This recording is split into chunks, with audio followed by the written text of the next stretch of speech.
Hey there, good friends. John Michaelides here. It is Thursday, March 4th. Can you believe that it's March? Spring is coming. I know some of you are in Wisconsin and Minnesota and North Dakota and places like that where it sure doesn't feel like spring is coming. And actually, you can see I got my hoodie sweatshirt on outside here in Southwest Florida. We've had the coldest winter in years and years and years down here. Now, nothing like what you folks up north are experiencing, but it's all relative, right? There's people down here, believe it or not, walking around with fur-lined jackets and gloves and earmuffs, and it's 50. So it's whatever you get used to, I guess. Listen, let me tell you about a specific transaction that we're working on. We have a property that is a semi-luxury property. In other words, a few years ago, it probably would have been around 750 to $800,000, maybe a little more. But that's not the case. It's worth much, much less than that nowadays. And to tell you the truth, the property, we started out having it listed in the mid 500s and it's now down to the mid 400s. Well, we've been working on this deal for about 6 months, and lender finally called last week and said, we're closing this file. Why? Because the property's worth 625. Like, it makes me laugh just thinking about it. I blew a gasket and I told her, this is the number they were stuck on 6 months ago, and we got them off it, and all of a sudden they're back on it. I said, no, you got to order an appraisal. That's it.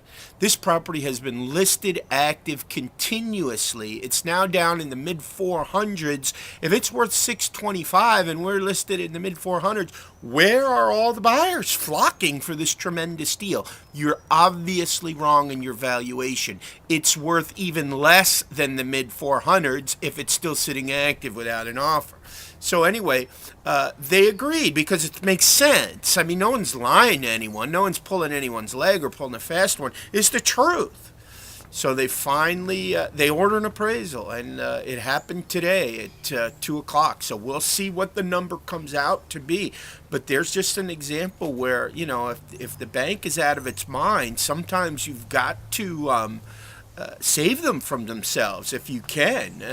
This is an interesting case here because a week and a half, 2 weeks ago, the borrower on the property, the owner of the property, more or less was insinuating that it was our fault for some reason that the property hadn't closed yet, that we were doing something wrong and not being aggressive enough and all of that kind of stuff, which is insane. I had to put him straight gently. We don't have an approval. We don't have a timeline.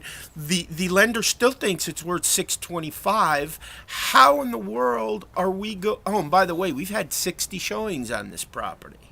And this is a very nice property. It really was an $800,000 plus house. And it's in a nice neighborhood. It's just that values have come down that far.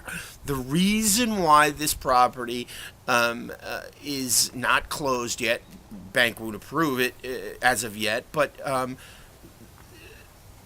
we have not been aggressive in lowering the price quite enough. We're at the tipping point now. Simply because we don't know where the bank's at. Anyway, there's an example of sometimes you just got to fight and keep fighting, and these deals take a long time, and you've got to fight the lenders, and you've got to fight the owners, and great coincidence. Get a phone call today. Now, this whole thing happened, within the last 2-3 days. Got a phone call today from a short sale investor who's up in Pinellas County, Florida, hour and a half north of me.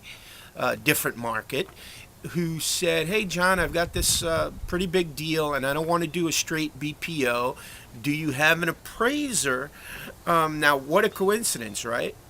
So I sent Josh Diggs, sent him an email saying, I don't know these people personally, but they're doing an appraisal on a property that we had a same kind of situation you're worried about. The appraisal company seems to understand short sales and seems to understand today's valuations. They're local, and I don't know yet for a fact, but I think if you're going to call an appraiser, give these folks a shot. So that was a cool coincidence and an example of short sale investors networking and working together to help each other out. Okay, that's enough for today. I hope that you've tune in, so to speak, next week and have a fantastic one. Bye bye.